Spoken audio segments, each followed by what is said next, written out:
Minute કહેવાય. ઘડી એટલે 24 મિનિટ, એટલે આપણે ઘડિયાળ કહીએ છીએ. 24 કલાક બતાવે. એક ઘડી એટલે 24 મિનિટ. 24 કલાકમાં 24 મિનિટ સંતોને માટે આપણે કાઢી શકીએ ખરા? સંતોના સાનિધ્ય માટે કલાક દીઠ 1 મિનિટ ના નીકળે આપણાથી. આપણે બહુ હોશિયાર છીએ. તુલસીદાસજીએ કીધું ભાઈ રોજ 1 ઘડી કાઢજે. એટલે પહેલેથી જ વિચારી લીધું આપણે કે દયાળુ લાગે છે તુલસીદાસજી. આખા દિવસમાં 24 કલાકમાં 24 ઘડી, 1 ઘડી એટલે 24 મિનિટ જ કીધું છે. દયાળુ માણસ છે તો હજી દયા કરશે. થોડુંક રિક્વેસ્ટ કરીએ કે બાપજી રોજ તો 1 ઘડી નહીં નીકળી શકે તો દયાળુ. સંતો હંમેશા દયાળુ હોય. એ કન્સેશન બહુ જલ્દી આપી દે. એટલે એમણે કીધું વાંધો નહીં, 1 ઘડી નહીં નીકળે, અડધી ઘડી ચાલ. 1 ઘડી, આધી ઘડી, અડધી ઘડી. 24 માંથી કેટલા થયા? 12 કલાક થઈ ગયા. રાતના ઊંઘવાના ફ્રી તમે 24 માંથી. આધી ઘડી એટલે 12 મિનિટ કાઢવાની. હવે એમાંથી ખાવા પીવાનું, નાવા ધોવાનું, ઊંઘવાનું, કામ ધંધો કરવાનું બધું કાઢી નાખો તો કે 24 કલાકમાં 12 મિનિટ તો સંતોની પાસે જઈને બેસજે, જરાક 2 ધર્મની વાતો કરજે. અને જોયું કે સીધું 50% કન્સેશન મળી ગયું. છે દયાળુ માણસ. અને જે દયાળુ હોય, જે થોડાક શાંત હોય, એનો લાભ લેવામાં આપણે પાછા પડીએ. કસ જ કાઢવાનો ને આપણે. એટલે વળી પાછો મેં આ વાણીયાએ કીધું બાપજી હજી થોડું કન્સેશન કરી આપો ને. એટલે કે વળી તુલસીદાસજી અડધું કન્સેશન કરી નાખ્યું. 1 ઘડી, આધી ઘડી, આધી મેં પુણ્યા, અડધાની અડધી. રોજની 5 મિનિટ તો કાઢ. એટલો ટાઈમ બી સંતોની પાસે જઈને બેસીશ ને, એમના આશીર્વાદ મળશે, એમના 2 વચન મળશે, તારું કલ્યાણ થઈ જશે. સંત રમણ મહર્ષિની પાસે જઈને કોઈ પણ બેસતું હતું ને, 5 મિનિટ બેસે અને મહર્ષિ કંઈ નહોતા બોલતા.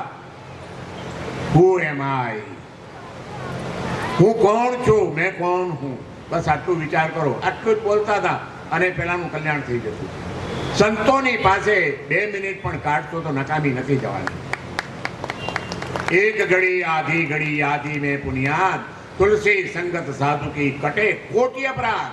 તમારા કરોડો ભવના અપરાધ ઘણીવાર સંતના 1 વાક્યથી તૂટી જાય, આપણી આસક્તિઓ ધોવાઈ જાય.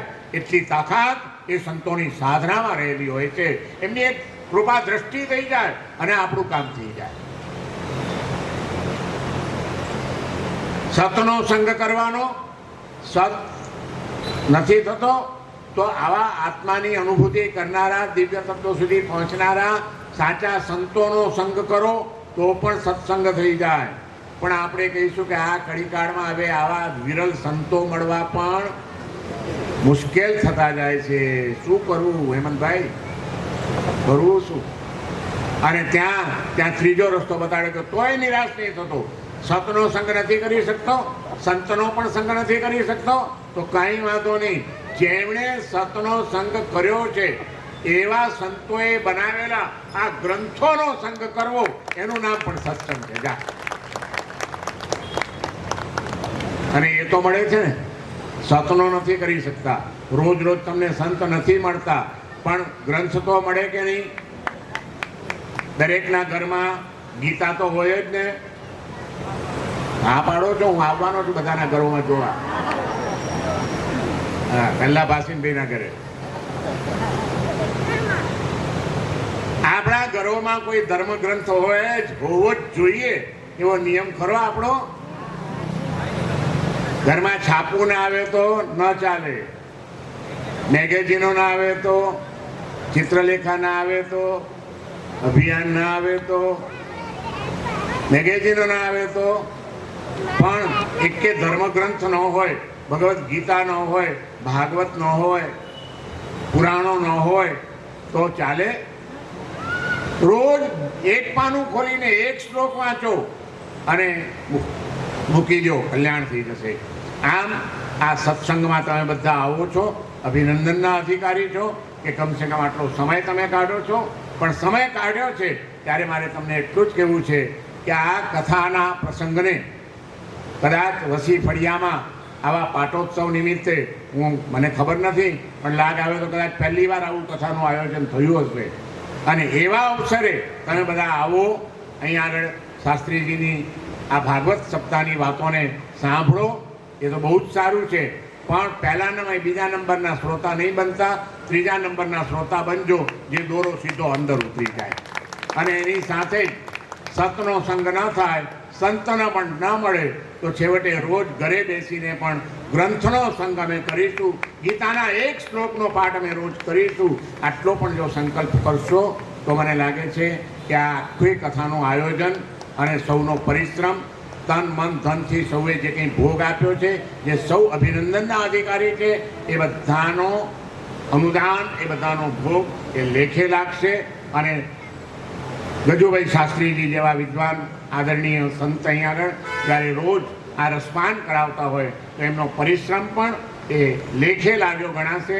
આવી સફળતા અને આવી સાર્થકતા આ કથા શ્રવણની તમને, મને, આપણને સૌને પ્રાપ્ત થાય એવા પરમાત્માના આશીર્વાદ આપણા સૌની ઉપર ઉતરતા રહે, સંતોના આશીર્વાદ હંમેશા મળતા રહે, એવી પ્રાર્થના સાથે મારી વાણીને વિરામ આપું છું. ઓમ શાંતિ.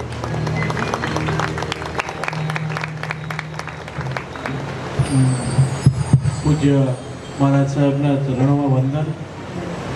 ખૂબ ખૂબ આભાર મહારાજ સાહેબ કે તમે ખૂબ જ સારા આશીર્વચનો આપ્યા, અને આશા રાખું કે આપ સૌના દિલમાં આ વાત આપ અહીંથી લઈને જશો. ફરીથી હું મહારાજ સાહેબને ખૂબ ખૂબ વંદન કરી વિરમું છું. અને સાથે અહીં મિરાજભાઈ વસીયાનો પરિવાર ઉપસ્થિત છે, તો પોથીજીના પૂજન માટે આપ ઉપર પધારશો અને મહારાજ સાહેબના આશીર્વાદ લઈ આપણે કથાનું આગલું ચરણ સ્ટાર્ટ કરીશું. પૂરણભાવી ભાગ પણ